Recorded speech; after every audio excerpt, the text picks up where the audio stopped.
All right. Well, welcome back to more discussions of the architecture of reality. I am uh, my the downstairs is almost dried out, and so I'm still out of my office for a little bit, but hopefully I'll be back in there soon, maybe tomorrow even. So sorry for the audio quality still, but one of the things that is interesting about the I don't know what you might call it, the popular imagination about the Middle Ages, is we often think that the Middle Ages they believed in magic, and there were witches and magicians, and you had that very superstitious age.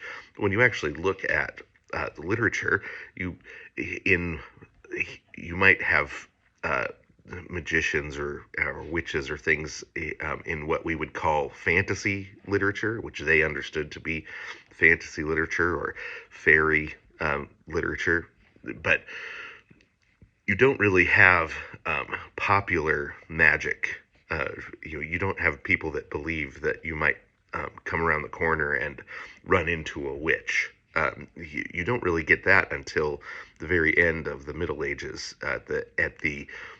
or what you might call maybe what you might call the end of the Renaissance, leading into the Enlightenment.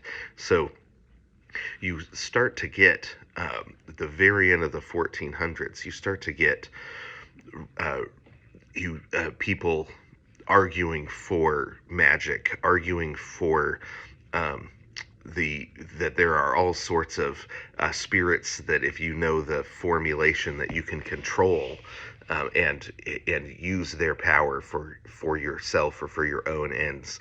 And especially in the 1500s, that's a really it's kind of popularly believed. So by the time you get to Shakespeare, you have Shakespeare, for example, in The Tempest, actually warning people: don't trust a magician. That don't go out and um, you pay a magician to get you a potion, or don't trust a magician's promises, because there were many people at that point that really did, especially the most educated of the people. And the reason for that is because of secular humanism. And it's we wouldn't think of it this way now, because secular humanism became materialistic and mechanistic eventually, but it was material. It was non-materialistic and mechanistic first, and that was what magic required, is a non-material mechanistic style universe. So through the Middle Ages, there was this understanding of the interconnectedness of all things. You had this understanding of a chain, not of being, but a chain of beings that went up through the heavens, and were all interconnected and exerted influence on one another. But humanity was limited by its being, by its nature, in its own abilities. Humanity couldn't control angelic or semi-angelic or demonic beings, because that was outside of the scope of our nature's power as human beings. Well, in the what happens in the Italian Renaissance is, it sort of kicks off with Dante, who really um, integrates, is probably the best way to put it. He integrates the um, the he, well he integrates the theological understanding, the literary understanding, and the historical understanding into a kind of scholastic poetry, or a poetry that is very scholastic. So it's carefully ordered. The details are all thought through, and in a lot of ways, it's the beginnings of the roots of an integrated humanism. He's not he's not a humanist in a technical sense, but the spirit of humanism begins there, because the technical beginning of humanism is Petrarch, who's the very next generation, overlapping generation, and he and the humanism that he's a deeply devout Christian, but his desire to recover all human works from the ancients as well as from other places, and try and bring them together and create a library, um, begins kind of a classical revival. He actually literally went and found some texts and gets them back into print. Petrarch did, but he also his desire to see human things saved and human knowledge integrated through a Christian through a Christian lens, or see all knowledge integrated in its relationship to Christ, really kicks off what becomes humanism. And there's a Christian humanism that continues on down through into the Reformation. You've got guys like Erasmus and Calvin and Beza that continue the humanist tradition and are a deeply important part of the discussions of the Reformation, trying to figure out how to do things. But then you've got a secular humanism post Petrarch that you've got Machiavelli in the late 14 and the early 1500s, and then you've got Pico, Giovanni Pico, who's the late 15th century, that are both prominent Florentine thinkers that try to take the humanism and secularize it. And Machiavelli secularizes it in a mechanistic understanding that is materialistic, and Pico has a non-materialistic mechanistic understanding, where he tries to develop an understanding of gaining magical powers to have power over the nature of things, even down to the nature of to our own human nature.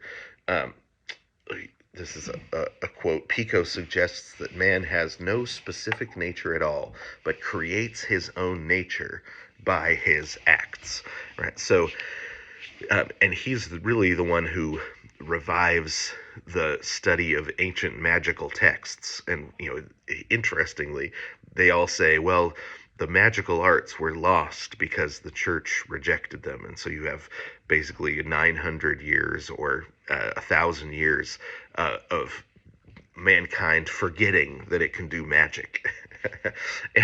and then when the Enlightenment comes along, they blame they start to say, well, that magical era of the Middle Ages where they were so superstitious. Well, actually, it's post Middle Ages that magic is revived, and all of the people doing the reviving, they blame the Middle Ages for forgetting that we could become witches and wizards and control nature.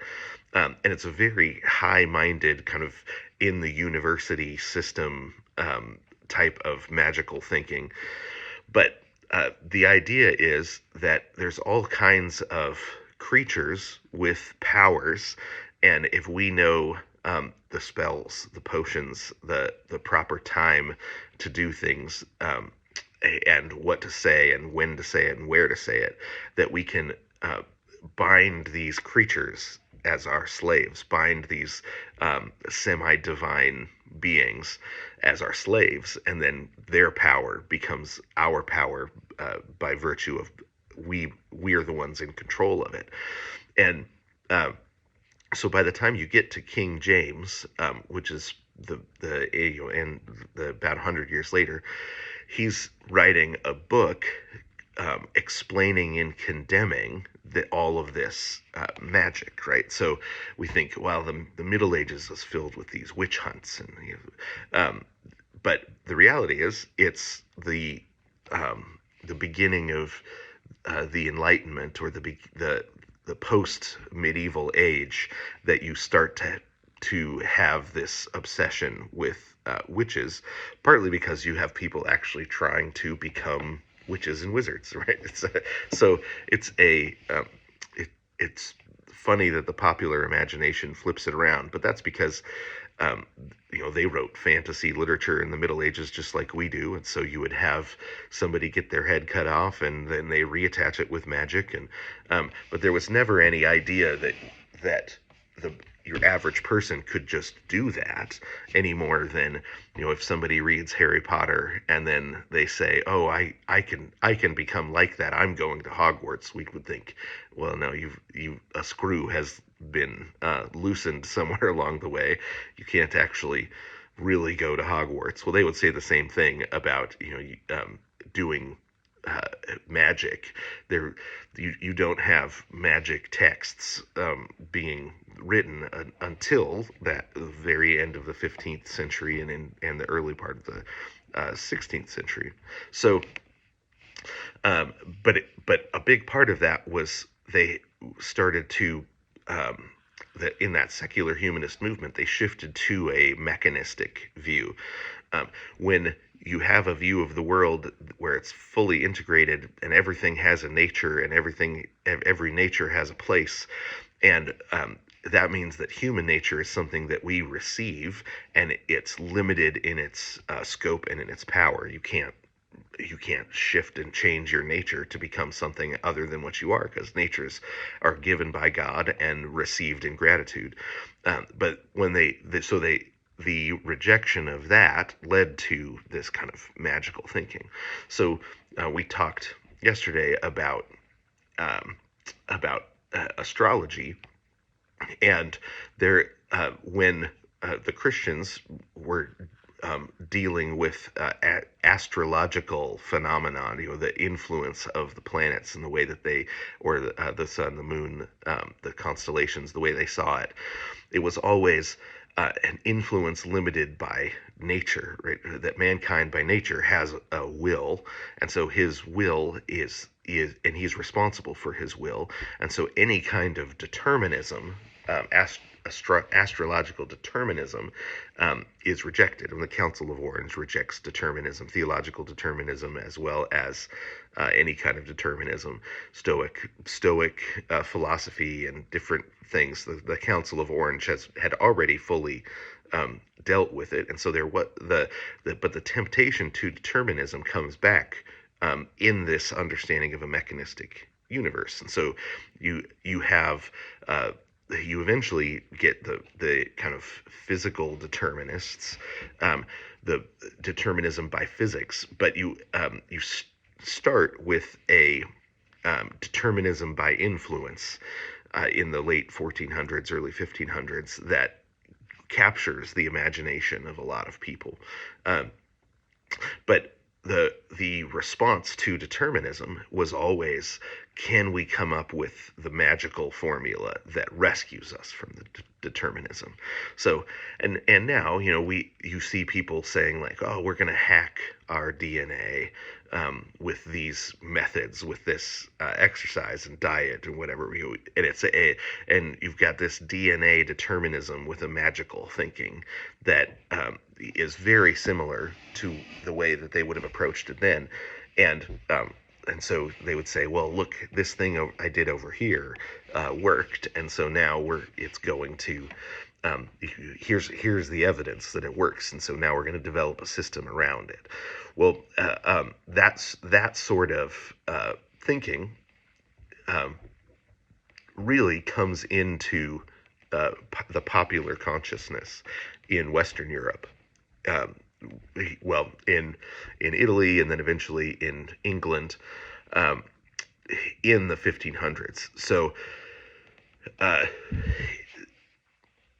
as it's important, as we look at these sorts of things, to, I mean, the way I see it's interesting, but I think it's also important because you begin to see your own metaphor system and the way that we easily fall into determinism. Ours tends to be more of a chemical based determinism rather than physics or um,